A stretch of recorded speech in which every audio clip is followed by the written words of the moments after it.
බලන්නකෝ අපේ තාත්තට මොනවත් කියලා දීලා නෑනේ. මිහින්යා ඉස්කෝලේ මොනවද ඉගෙන ගත්තේ? සින්දු කියන ඉගෙන ගත්තද? මොනවද songs? කවි? රෝසමලේ නටු.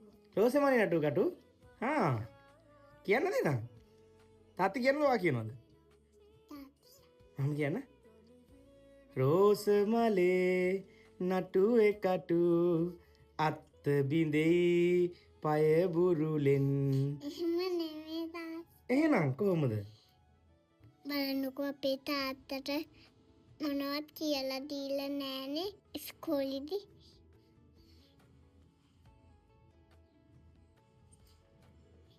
දැන් ඔයා කියන්නකෝ හරි එක. ඔයා කියන්න හරි එක. හරි එක කියන්නකෝ ඔයා බලන්න. අන්න අපි දෙන්නත් එක්ක හරි මේක කියන්න යන්නේ. alright. රෝසමලේ නටු එකටු වන බඹරෝ ඔහොම හිටු නටුව නොවේ මල සිඹිමි මම ළමයෝ පැණි උරමි.